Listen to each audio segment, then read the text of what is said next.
Today we're starting the coil relocation process by using ICT's billet bracket, which man, this thing looks great, and their extension harnesses. So let's dive into it.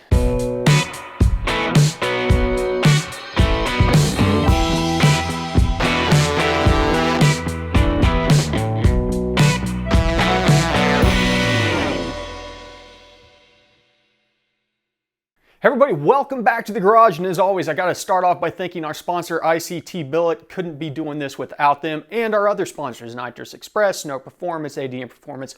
Make sure and check out all the links below. Send some love over to the guys that are supporting the garage, because without their support none of this would be possible. And as I said, we are diving into the coil relocation. Here you can see I've already done one bank.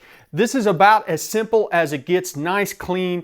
You've got a couple long bolts that go through to the end brackets with some spacers in between to make sure everything is buttoned up nice and clean. We're not going to install these today so much because I want to get the motor in place before we dive into where the best location is to get these things installed. But I've already gone through and basically tightened up, that's not the best term, wrapped up one side of the harness. So let's take a look in the engine bay. I'll show you what I'm working with, and it'll give you an idea kind of what we're going to do on the driver's side. Okay, so here's our primary harness where it comes over, and I've kind of rerouted it. Excuse all the extra lines in here and stuff, because normally this would come over by the valve covers to the coil packs that would be mounted on the valve covers. Since we are remotely mounting those, we can now kind of push this thing back against the firewall, get it out of the way. And then the other nice thing about it is, through the use of ICT Billet's extension harnesses, which you can find online, I've been using these since the beginning of this build. Long before ICT Billet was a sponsor, we were able to get an alternator extension and a TPS extension, or throttle body extension. And so we can still get to the components that we need to at the front of the engine, whilst having this whole harness that normally sits on top of the motor back out of the way. Now, once everything's back in place, we can dive in, see where everything goes, find out the best way to kind of secure it back out of the way. We still have a couple harnesses that go to the TCM, or the transmission, and the direct injection injectors that require us to leave this harness down in that area to get to the back side of the motor. So that has to stay there. But what we've then done is gone in on the existing harness, and I've added, these are the extensions. Let me get these kind of out of the way here. And I've also tied in the two-step connectors. I tied in the two-step connectors. These are the actual outputs from the two-step connectors. I've labeled those so I can keep them, where I know where everything is on both sides. So whenever we go back in to tie these into our relocated coils, we have labels that let us know which cylinder goes to what. And then whenever we come in and mount our remote coils or whatever, we'll know, hey, this cylinder is 6 or whatever. Then we have to do our plug wire from here down to cylinder number 6. After I added the two-step wires, our adapter harnesses, which just plug in line, the big thing on the Lingenfelter two-step is it doesn't matter which side goes to which, as long as all of them are used on one bank. The computer itself in there knows how to adjust the timing appropriately bank to bank. So that's not a big ordeal, just make sure. And then of course there's a specific length to it that is going to tie back into everything when it's all said and done. So these may not be the permanent location of the extensions. I'm pretty sure that they are, based on how I want to mount this thing, where I've got cylinder 8's my longest because it's the furthest back on our harness, and so forth down to cylinder 2. Okay, now if we take a look at the driver's side, I have the Lingenfelter harness plugged into the existing locations down here. I've not done the tape rewrap on these, but basically what I've done on the other side, you can see I've got it marked there, but I'll fold this over and kind of fold it back like this, and then I'll wrap this section up using my old hockey stick tape trick that I like to do, and I'll do the same thing down this whole harness to where everything, it might get a little bit fat, but it'll be nice and clean, wrapped up, and then it'll also be out of the way. Once we get the motor in, see where the headers are, we can kind of secure things back to the side using some of the existing stuff. But keep in mind, we do have some connectors here on the end that are going to have to go to the front of the intake manifold. So normally where this would sit on top of the motor, if we move this down to the side, there's a good chance we'll have to come back in and extend out these harnesses specifically for things like the cam position sensor. You know, what do we have over here? The manifold air pressure, which that actually ties into an extension harness to the back, so we can probably run that one back. The secondary offset of the manifold air pressure goes into some of our standalone stuff, so we may look at changing some of that wire up. But for now, we're going to focus just from this point back to this point of getting all of our harness cleaned up, taped up, out of the way, looking good, and then we can add our extension harnesses like we did on the other side, get them all labeled, and make sure everything's clean.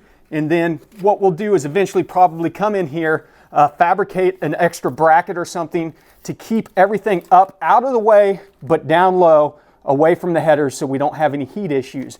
Also keep in mind, you do have some connectors on the back. These are ground connectors. They are going to connect to the back side of the heads to make sure that you've got good continuity from the heads to your coils. Those are necessary if you're getting misfires on one bank. You probably don't have those hooked up properly.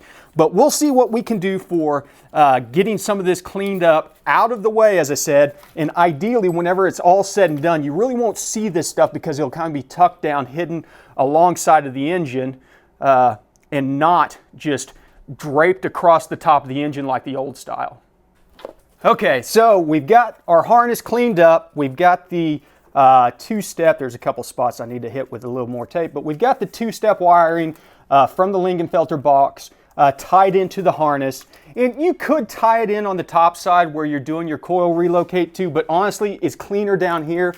We're keeping all of our wiring to a minimum on the bottom. I've gone ahead and gone through, taken my ICT Billet extension harnesses, and I've labeled them 1, 3, 5, and 7, with 7 being the shortest because we're coming back to the rear connector, 1 being the longest because it has to come all the way from the front connector.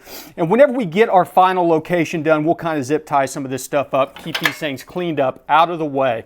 But for now, we can go ahead and install these and just see where we're going to be at, get them out of the way. Just kind of lay them off to the side so we know that we're good. Gives us an idea of where our mounting locations are going to work, how much room we have to play whenever it comes to that point in time. And as I said, a lot of this is going to be very dependent upon where we end up with our motor and what obstacles we've got to clear. Get in there. There we go. Okay, there we go. We now have our 4 extensions for the driver's side up here out of the way for now. Now, I'll tell you, this could be done very easily in half a day or so. Even with it still in the motor, you could basically get some of this harness stuff out of the way.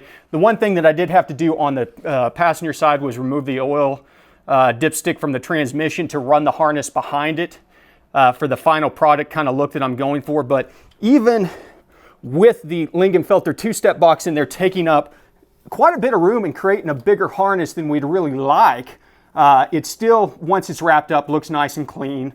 Will be kind of, as I said, out of the way, won't be just giant visible mess underneath the hood. So, and then, as I said, once we get our coils located, mounted up, we can kind of clean some of this stuff up, change how the routing goes on that to make everything look nice and clean.